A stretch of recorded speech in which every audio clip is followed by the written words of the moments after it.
El planeta podría estar considerado en emergencia humanitaria. Las tensiones producidas por el cambio climático, el hambre, las guerras y la pandemia muestran que sus efectos negativos y las soluciones son desiguales. A partir de esta problemática, nace el Educar para la Vida, un evento virtual del 2 al 12 de noviembre. Contaremos con más de 50 conferencistas de diferentes lugares del mundo. Los invitamos a inscribirse a nuestra conferencia y a seguirnos en nuestras redes sociales @educarparalavida en Instagram y @educarparalavida2021 en Facebook.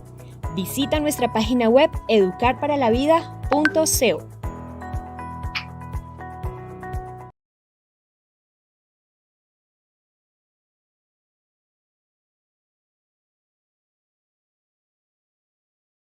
El maestro Alberto Sanzano es licenciado en Ciencias de la Educación, fundador del Movimiento de Renovación Pedagógica del País Valenciano desde hace más de 20 años y continúa trabajando con ello. Coordinó y actualmente sigue siendo integrante de la Secretaría Ejecutiva del Foro Mundial de Educación. En Brasil formó parte de un seminario que analiza las relaciones de lo público y lo privado en la educación. Como las entidades privadas están penetrando cada vez más los sistemas educativos, reconoce que el fenómeno ocurre en todo el mundo, pero su caso de estudio ha sido particularmente en Brasil. Su tema lo ha bautizado como filantrocapitalismo digital de la educación. Lo central de allí es ver cómo ha ido avanzando la privatización, adentrándose en el mercado educativo, y cómo las grandes empresas de la comunicación están controlando cada vez el mercado. Bienvenido, sí. Albert. Por favor, tienes la palabra, el auditorio es tuyo. Buenas tardes a todas, a todes, a todos en esta sesión del Encuentro Mundial en el tema de educar para una pedagogía crítica. Mira, decía un buen amigo, Jordi Adell, especialista en el tema de nuevas tecnologías en la educación de la Universidad Jaume I de Castelló, allí en el País Valenciano, en que estas nuevas tecnologías no hacen bueno o malo a un docente. Y yo, como él, soy de los que piensan que estas por sí solas no sirven para nada y que de utilizarlas lo que hay que hacer es ponerlas al servicio de una buena pedagogía. Pero esto nos hace a intentar evitar lo que suele suceder muchas veces. No podemos descargar la responsabilidad sobre el profesorado. Hoy que la digitalización de las aulas ya es un hecho, son muchas las variables que debemos de tener en cuenta para abordar el debate sobre la incorporación de las nuevas tecnologías al servicio de una educación crítica y popular. En primer lugar, lo que debemos tener en cuenta es ese ritmo vertiginoso con que la incorporación de las nuevas tecnologías se está produciendo. Y para ver su papel en las escuelas, no podemos utilizarlas, ese análisis, con los mismos esquemas que afrontábamos, que analizábamos las reformas educativas de hace unas décadas. Hoy día no podemos contemplar este hecho sin la despedagogización, la palabrota, a que está sometida la práctica educativa, sin olvidarnos del énfasis que hoy día se está poniendo en el currículum, la continuidad de un modelo de formación docente inicial y continua que es caduco y claramente ineficaz, la destrucción del trabajo de las trabajadoras y trabajadores de la educación y los ataques a la democracia en los centros, los ataques al conocimiento y la destrucción de lo público, ¿no? Todas son variables que son responsabilidad de las administraciones y evidentemente no se pueden resolver con reformas parciales. Hay que abordarlas de una forma global. Las administraciones, por lo tanto, han de cambiar las formas de hacer las cosas.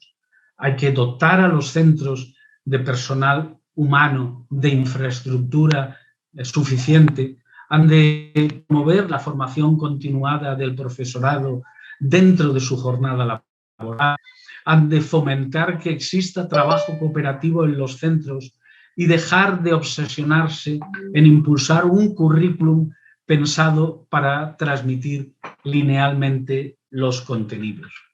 Este, en concreto, fue ya un debate que mantuvimos a final de los años 90 en una de las escuelas de verano que organizábamos los movimientos de renovación pedagógica.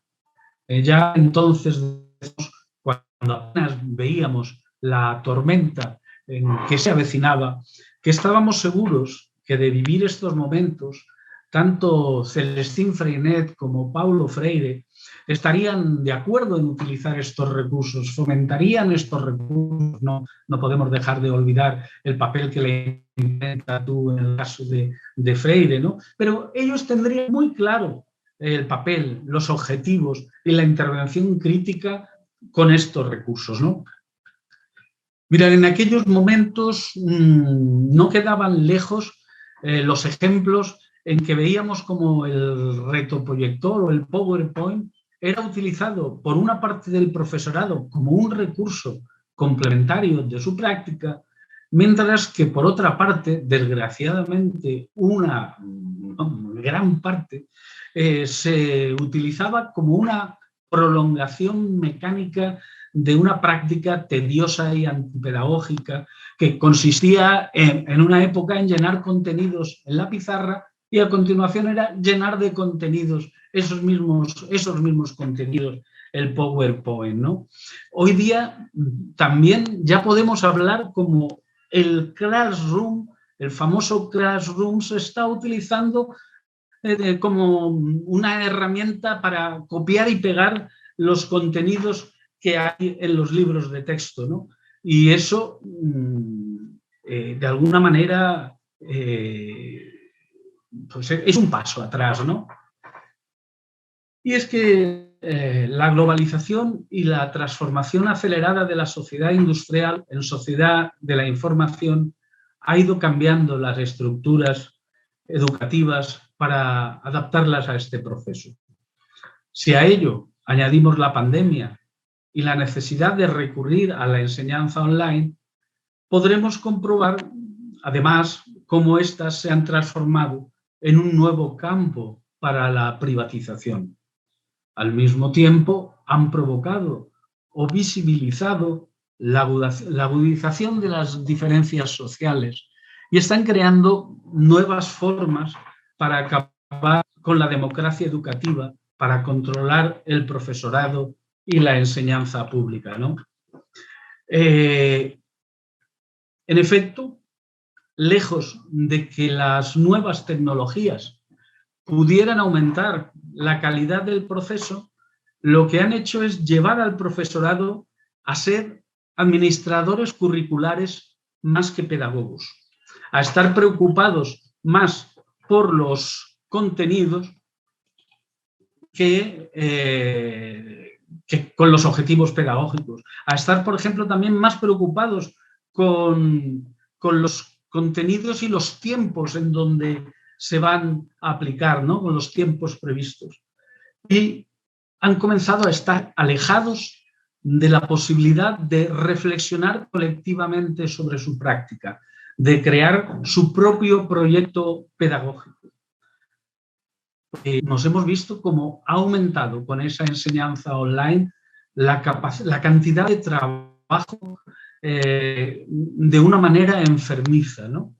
Y lo triste es que ese trabajo, la gran mayoría de él, es un trabajo burocrático, ¿no? Haciéndole mantener todo tipo de registros de todo lo que hace, sin saber ni para qué, ni por qué lo hace, ni poder rentabilizar cuál es el papel de por qué esos recursos, ¿no? Y ahí es donde, además, tenemos que analizar cuál es el papel que están cumpliendo esas nuevas tecnologías en los procesos de privatización de la educación. Allá también en la década de los 70 un periodo que era en el que yo trabajaba en el País Valenciano, la Unión Europea empezó a aplicar todas sus políticas a partir de las directrices emanadas por un grupo de empresarios que no son ni un lobby ni un think tank, que es la RT, la Mesa Redonda Europea de los Industriales, constituido por 50 directivos o presidentes de las más importantes industrias europeas que se unían para defender colectivamente los intereses, evidentemente, de esas empresas, pero con la intención de influenciar, y lo lograron, de influenciar sobre las políticas generales de la Unión Europea y a partir de ella influir y reflejar sus políticas en las de los gobiernos que forman la Unión Europea. A veces, incluso, recuerdo un trabajo que hizo Nico Gil, algunos documentos de países de la Unión Europea hablando de educación, recogía hasta frases literales de los dictámenes de la ERT, ¿no? Y esos grupos que hicieron, ese grupo de la ERT, ¿qué pretendía? Pues entre una de las cosas que planteaba era acabar con la masificación de la enseñanza pública. Durante la década anterior estaba ese objetivo de democratizar la educación, que la educación fuera para todas y todos, ¿no? Bueno, pues ahora lo que se trataba era modificar los contenidos a enseñar. Comenzaron a hablar en aquel momento de las nuevas competencias, de unos nuevos métodos, de unas nuevas prácticas de gestión y de las estructuras del sistema. Se trataba de alguna manera ya no de masificar la educación, sino de comenzar a dividir claramente una educación para la élite y otra que sirviera para formar a personas que van a estar continuamente formándose y van a estar continuamente cambiando de empleo. Entonces, fue un momento donde desde los movimientos pedagógicos, desde los sindicatos, modificaron los discursos, los debates, ¿no? Y se comenzó a ver, a comprender que el mayor riesgo ya no era que la escuela pública dejara de existir, que se transformara, sino que el gran problema en estos momentos es que dejara de ser pública, que lo que se llamaba escuela pública dejara de ser pública aunque mantuviera ese nombre. Y a través de muchas formas. Recuerdo que en aquella época ya se hacía un mapa en donde encontrábamos escuelas, centros educativos, donde comenzó a privatizarse la prestación. Las escuelas comenzaban a estar, eran en realidad privadas, pero que recibían fondos del Estado. Son las escuelas que se llamaban y se llaman, especialmente en el Estado español, escuelas concertadas o escuelas subvencionadas.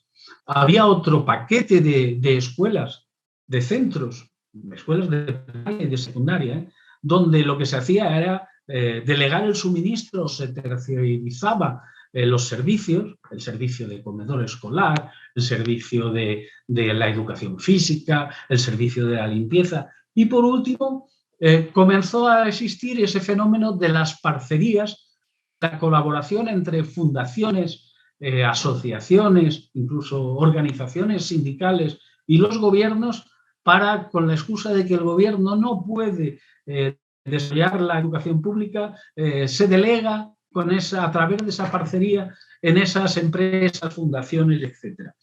En una actividad que va a continuación en este mismo encuentro, la profesora, mi admirada profesora Vera Peroni, que forma parte también que es la impulsora de ese grupo de pesquisa de las relaciones público-privadas en la educación, seguro que ella va a dejar mucho más claro, va a profundizar mucho más este elemento. En el Estado español, desde entonces, ya aparecieron multitud de empresas que están funcionando por ese sistema de parcería. Una de ellas, la CLECE, para la educación infantil, está impulsada por el el presidente del Real Madrid a través de su empresa, que es una empresa de construcción, la ACS. Pues otra empresa, Eulen, que se encarga de seguridad privada y de limpieza, también está interviniendo en estas nuevas redes. Y en Cataluña el Banco Santander y la CaixaBank están desarrollando centros de formación de secundaria en el campo de la educación financiera. La red Empieza por Educar, que está vinculada a la Teacher All en América Latina, y en Argentina, que también está funcionando una red similar, ¿no? Y también los gobiernos de las comunidades autónomas, los estados del Estado español, comienzan a estar desarrollando este sistema de las parcerías. Pero nos encontramos con un elemento nuevo, ¿no? El elemento nuevo que nos vamos a encontrar, una variable importante, una variable que el profesor de la Universidad de Granada, Geo Saura, está desarrollando, que es el papel que a partir de la pandemia está ocupando las empresas de las nuevas tecnologías, las grandes entidades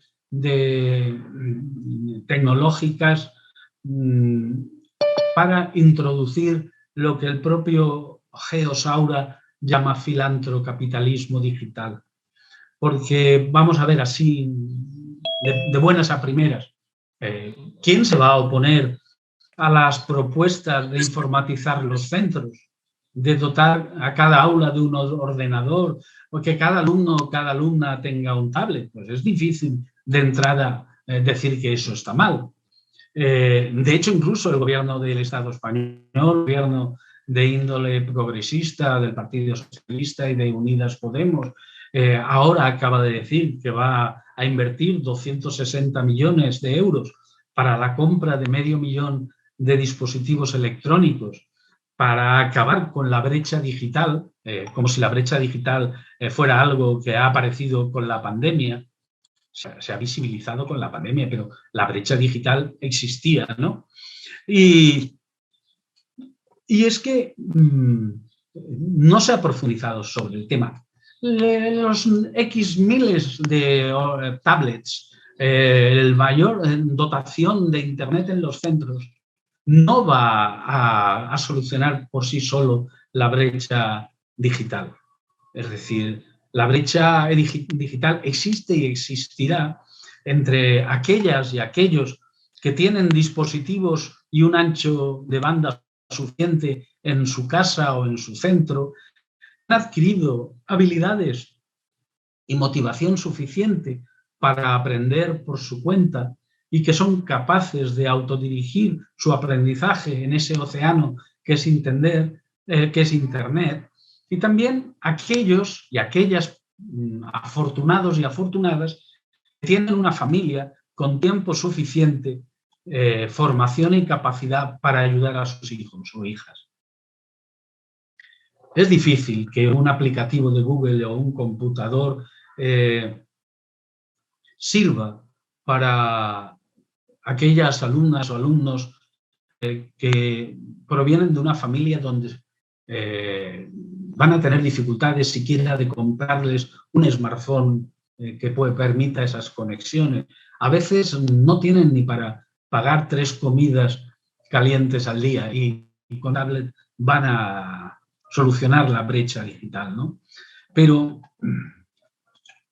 a pesar de esto, de los tablets, ¿alguien oyó hablar de dónde se discutió, con quién se discutió que esta era la alternativa? ¿Alguien escuchó algún discurso para aclarar de dónde iban a salir las partidas económicas posteriores para formar al profesorado en las nuevas tecnologías, o los recursos para mantener o actualizar los centros y esos equipamientos? ¿Alguien oyó hablar de que previamente se va a realizar una serie de políticas de reducción del número de alumnado en las aulas? o del incremento del profesorado de apoyo, o de bibliotecas dotadas suficientemente, de animadores culturales, del personal necesario para rentabilizar los espacios deportivos dentro y fuera del horario escolar. ¿Alguien sabe quién se sentó con las familias para poder ver todas estas variables?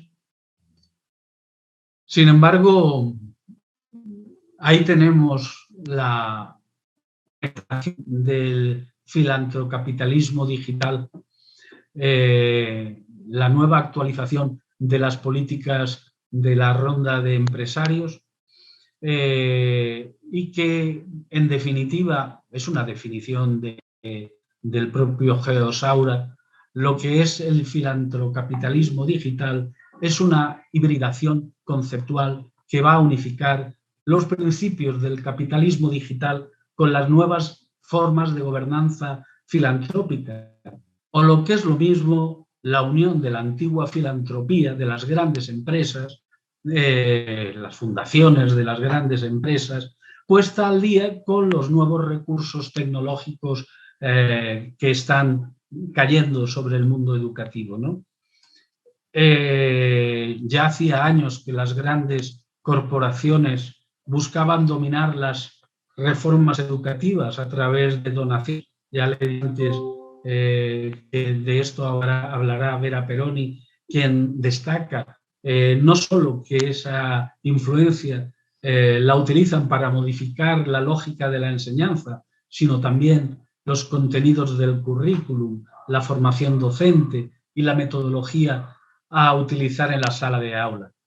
Y si nos fijamos en lo que ha acontecido en estos 2 últimos años, veremos la tormenta cómo cae sobre nosotros.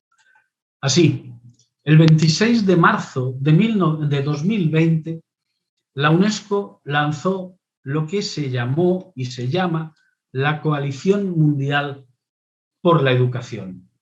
Esa Coalición Mundial por la Educación, liderada por la UNESCO, trabaja interconectando gobiernos con organizaciones supranacionales, con corporaciones privadas, con actores políticos privados, para lograr una reforma educativa global de la enseñanza a partir del aprendizaje digitalizado. Y ahí aparecen quienes van a encabezar, quienes van a ser los actores claves de esta alianza, y como vamos a ver después, en el caso de Brasil se ve claramente cómo están penetrando, en el caso sobre todo de mi estado, en Río Grande do Sul. Google, Facebook y Microsoft van a ser esos actores claves de esa nueva alianza. Estas entidades van a impulsar políticas educativas globales, incorporando y reestructurando sistemas y ofreciendo herramientas, plataformas digitales y software y diversas tecnologías a través de donaciones multimillonarias. Entonces, ¿qué beneficios encuentran esas empresas? Toda inversión filantrópica está buscando beneficios en algún lugar, en algún rincón. Algunas veces las tradicionales buscaban evasión de impuestos, reducción de impuestos. En el caso del filántropo digital, se traducen los beneficios en la gran cantidad de datos que van a recolectar esas corporaciones tecnológicas y que son de un valor inmenso para el capitalismo digital. Los datos procesados, almacenados por esas grandes corporaciones a través de esa iniciativa del filantrocapitalismo en la educación, van a ser muy útiles, los van a poder vender, van a poder organizarlos para saber qué hacemos, qué consumimos y qué queremos. Imaginemos lo que eso supone. Entonces, el caso y el ejemplo de Río Grande do Sul es un ejemplo significativo. En 2017 ya Google establece un acuerdo con la Fundación Lehman. Lehman es este señor Lehman, uno de los multimillonarios de Brasil, es el fundador de una empresa que se llama Ambev, que hoy día controla prácticamente todo el mundo, todo el espacio de la distribución de cervezas en toda América Latina y Central y en Europa.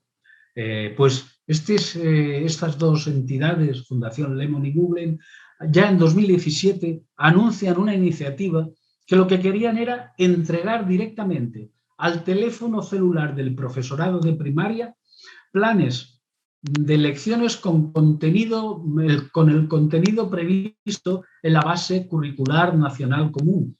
Y con ello, la Fundación Lehman, a través de una asociación que había creado, que es la Asociación Nova Escola, se ponía delante de las futuras reformas. Y en el caso de Río Grande del Sur, en 2019, con la llegada al gobierno estatal del neoliberal Eduardo Leite, se dispara este proceso. Lo primero que hace Leite es crear de nuevo también un pacto con la Fundación Lehman y otras entidades similares para crear una alianza de entidades cuyo primer paso va a ser la selección. O sea, el Estado delega en ellos la selección de los puestos, del segundo escalón, podríamos decir, de los puestos de mando del gobierno, no solo de educación, sino del gobierno estatal. Es decir, delega en las grandes corporaciones la selección de personal cualificado. Y poco después, ya nos vamos a junio, sin consultar para nada con la comunidad escolar, desconociendo los procesos locales que pudieran haber y la privacidad de los usuarios, el gobierno de Eduardo Leite impulsó la adopción masiva de la plataforma Google Classroom en toda la red estatal. Es decir, una iniciativa que va a ser la única red que va a poder utilizar dentro de los centros educativos estatales, se implanta con una absoluta falta de transparencia en cuáles van a ser los términos de corporación y entregando esa inmensa base de datos que hablábamos antes, que hasta entonces era custodiada por el Estado, a una multinacional que sobrevive precisamente de la explotación y el análisis de esa información personal con fines de lucro. A partir de ese momento, en las manos de Google están los correos electrónicos y, por lo tanto, la base de datos de todo el profesorado y de las familias, a partir de los alumnos que también son obligados a tener su cuenta en Google. Pues imaginen el regalo que Eduardo Leite hace a Google con ese sistema. Y a partir de ese momento, todo va a pasar por Google Classroom. Las conferencias van a ser a través de Google Meet y Google Drive va a ser el espacio donde se van a acumular los materiales que hace el profesorado, los documentos y los vídeos. Y esto va rodando, aparecen nuevos programas, el programa Joven de Río Sur conectado en el futuro, el programa Resolve Sim, es decir, nuevos programas en donde van a estar todos vinculados a las plataformas de Google. Y con eso, la Secretaría de Educación, con el apoyo de las plataformas tecnológicas, va a estar organizando actividades educativas y que con la suspensión de las clases era lo único que estaría funcionando, ¿no? Pero es importante que destaquemos en este punto en cómo, además, las nuevas tecnologías van a suponer un ataque a la democracia en las escuelas. Ya una vez dije que la democracia en las escuelas hacía tiempo que era como un conjunto vacío, porque existen leyes, ¿no? la Constitución habla de democracia, dicen que existen los consejos escolares que son democráticos, las estructuras sindicales tienen formas de participación, los estudiantes, las familias a través de los consejos escolares. Bien, todo está legislado, como está legislado, nadie se preocupa si de verdad existe y hasta qué punto esto es cuestionado. Pues bien, hasta ese punto en donde desde el momento que la alianza comienza a funcionar en Río Grande do Sur, todo es puenteado, todo de alguna manera es negociado entre las grandes corporaciones y el gobierno del Estado sin ningún tipo de negociación ni de consulta. Es decir, incluso cuando se intentó desarrollar cuál iba a ser la forma de organizar ese sistema de utilizar el Google, negó incluso el gobierno de Estado, no negó a los sindicatos, que podría decir, bueno, un neoliberal se opone, es que niega incluso al papel de la universidad para poder discutir cuál iba a ser el procedimiento de formación del profesorado, de utilización de las nuevas tecnologías. Intentando de alguna manera acabar para ver si nos daba tiempo a hablar, ¿qué es lo que está pasando? Es decir, a partir de ese momento, las reglas para la organización de las clases virtuales, su evaluación y regreso a las clases presenciales se están realizando, como he dicho antes, prácticamente sin ninguna consulta, todo de una forma vertical. Es decir, el profesorado, agobiado por la nueva burocracia que les están imponiendo, el profesorado ha quedado totalmente desarmado para poder reflexionar sobre su práctica pedagógica, para poder trabajar de forma cooperativa, para poder analizar, reflexionar. Es decir, está totalmente atado de pies y manos para hacer y llenar formularios burocráticos. Y bueno, llegamos a la última parte de mi intervención, con lo que lanzo un interrogante o lanzo una hipótesis que es tan discutible como terroríficamente posible. Y es la aparición de lo que ya también el mismo Jordi Adell llama la uberización de la educación como la futura amenaza. Y es que en este proceso que estamos volviendo a la educación presencial, las grandes corporaciones están pensando, están trabajando en qué hacer para que no puedan perder ese espacio que han conquistado. Es decir, no quieren perder el marketing filantrópico, al cual han destinado ingentes cantidades de inversión económica, y están pensando en nuevas formas de cómo entender el nuevo camino de la educación en este periodo de la vuelta a la educación presencial.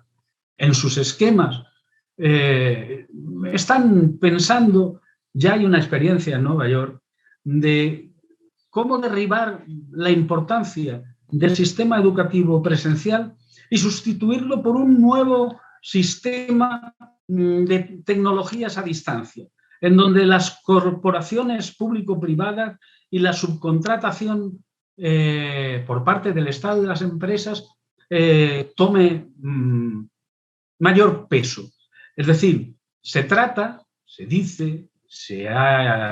discutiendo y se ha estado discutiendo, ya he dicho antes incluso, con alguna experiencia en Nueva York en concreto, en Estados Unidos, en permitir que los estudiantes obtengan instrucción del mejor profesorado posible, sin importar en qué distrito escolar residen. Es decir, están intentando hablar de uberizar la educación. Ustedes piensen en lo que es Uber, en lo que es el 99, esas empresas donde una empresa está totalmente desentendida de quienes trabajan en ella, pero ellos son los que hacen de intermediarios entre el cliente y la empresa quien gestiona la economía. Entonces, Jordi nos hablaba de que van a aparecer los Uber estudiantes, que mediante cursos online masivos y abiertos,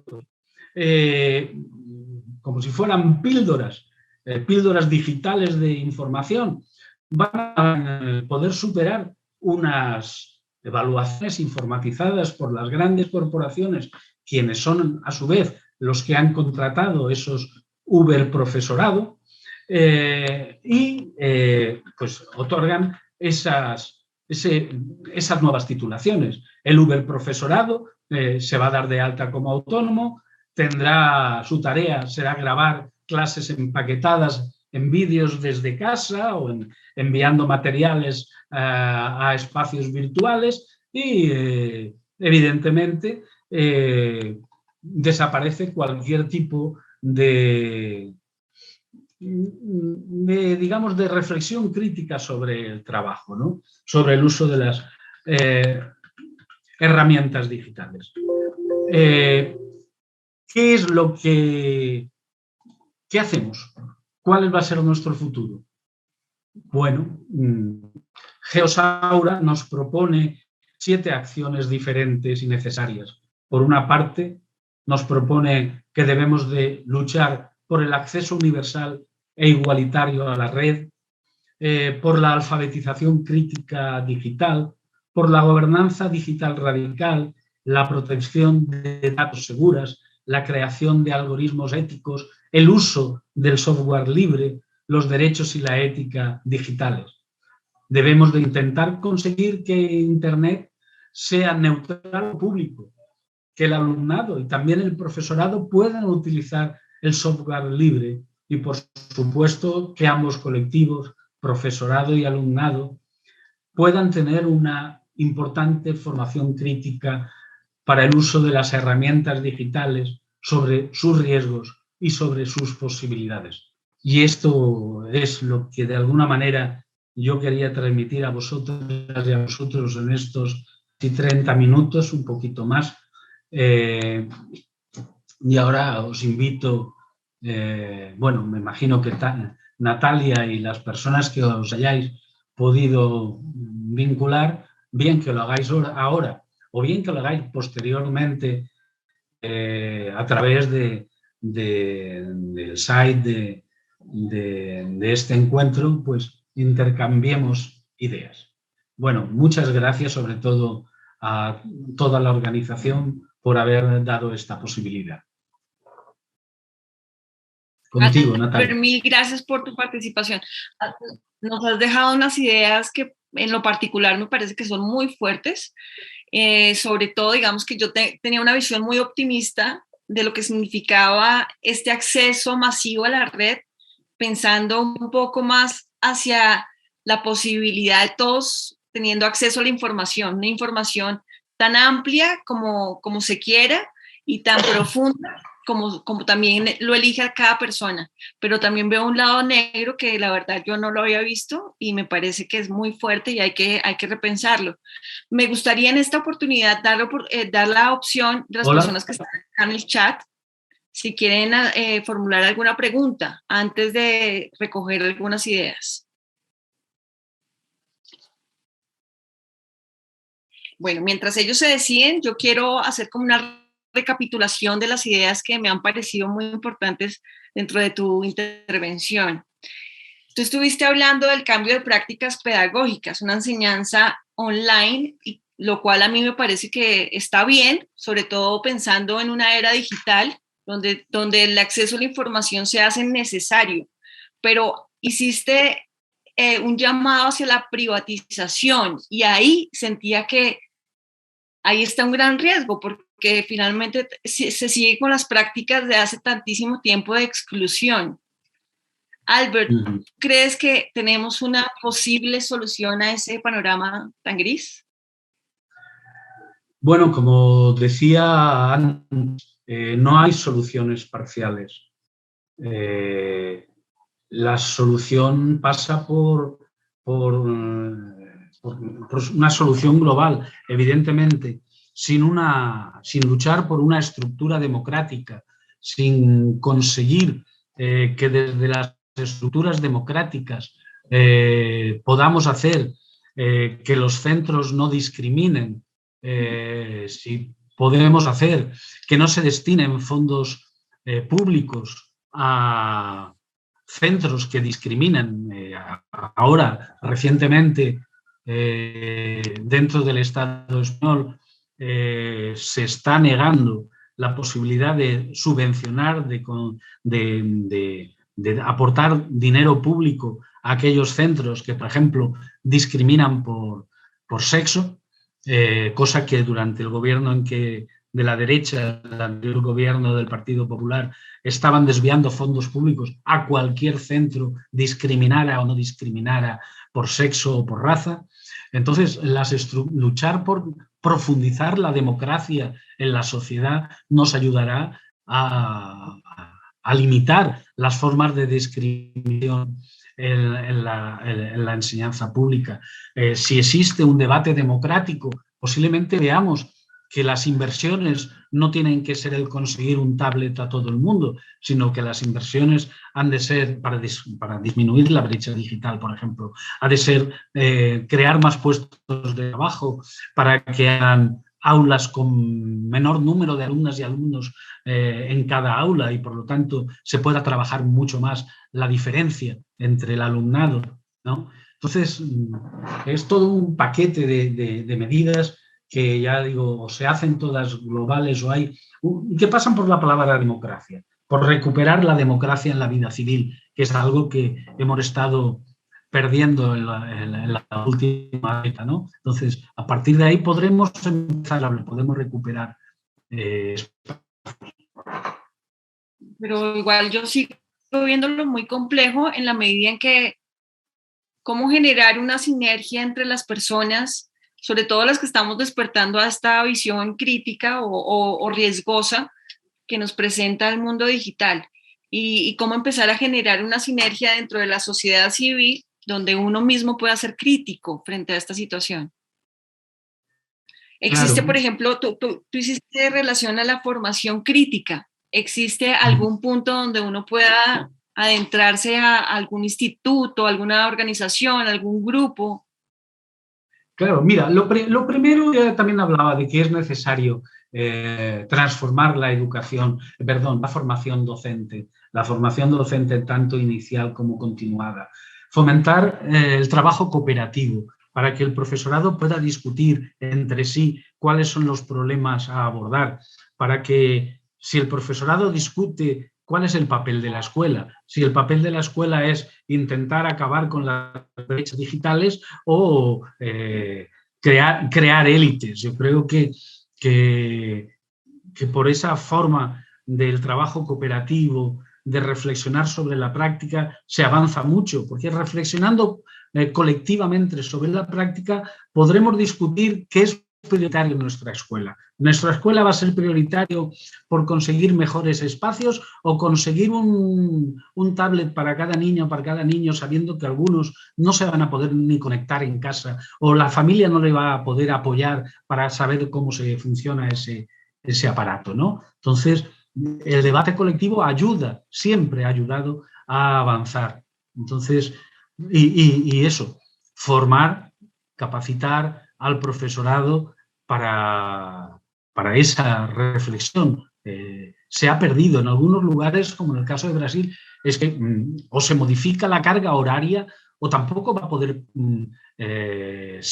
actualizarse ese profesorado, porque con 40 o 60 horas para poder vivir es difícil que encima quiera tener unas horas para poder formarse. Lo que quiere es cubrir el número de horas que le va a permitir tener un salario a esa profesora, a ese profesor, para poder comer, para vivir, ¿no?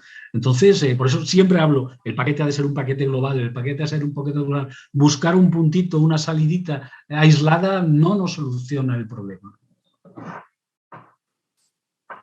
Qué panorama tan gris, la verdad es que me dejas un poco aterrada. No, y eso que no soy pesimista, yo creo que existen colectivos que reflexionan sobre la práctica, que se esfuerzan en hacer de la escuela un lugar diferente. Están los colectivos que siguen las ideas de de Freinet, las ideas de Paulo Freire, de Simón Rodríguez ahí en Colombia y en Bolivia, en el norte del sur de América. Entonces, y eso trae esperanzas, porque existen, y desde hace muchos años, existen esos colectivos que están comprometidos con modificar la práctica. Si no existieran esos colectivos, podríamos tener una visión pesimista, pero el hecho de que existan nos da esperanza de que las cosas cambian, las cosas van cambiando poco a poco, con oscilaciones, un paso atrás, dos adelante, pero así estamos, ¿no? Me gustaría de pronto que nos compartas, sobre todo a las personas que nos estén viendo, tus redes para poder seguir leyéndote, seguir siguiendo tus ideas, todas las cosas que haces. Mi página blog o algo así, decías. Sí, y donde podamos visitar más de tu información. Bueno, pues espérate, porque yo te la envié a ti, pero para conseguirla, ¿qué es? Para pegarla ahí en el...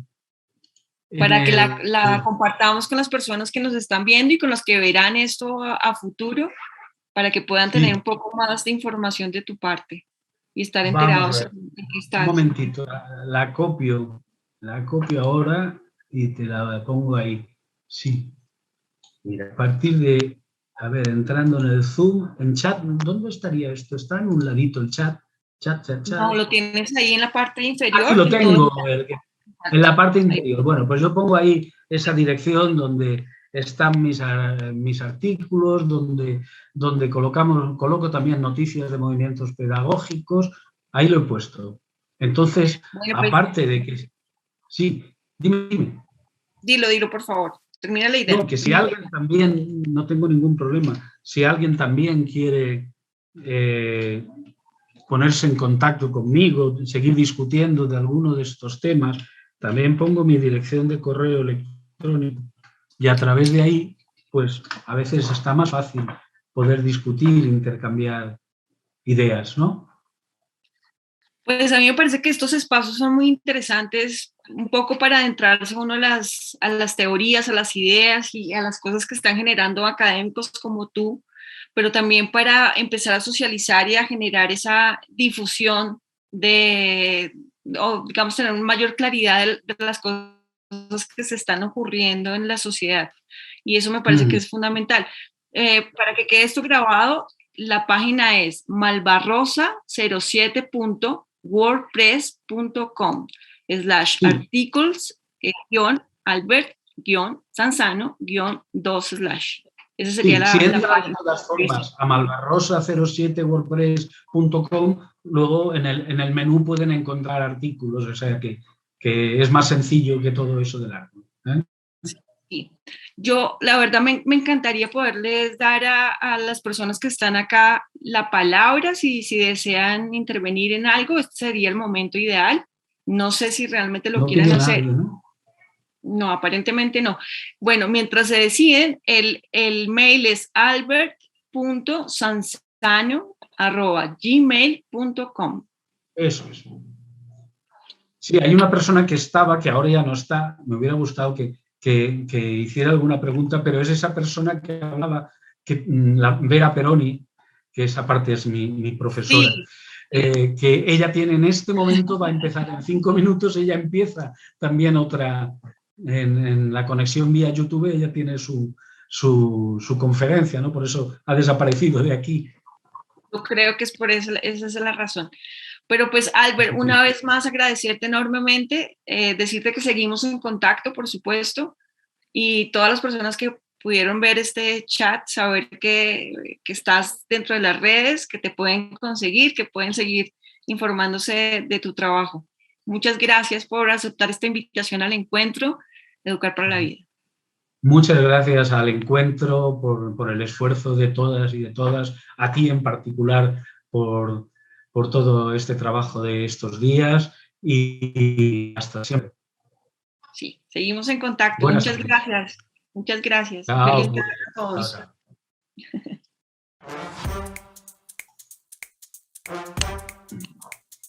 Chao. Educar para la vida es amar el mundo, las otras especies y a la naturaleza.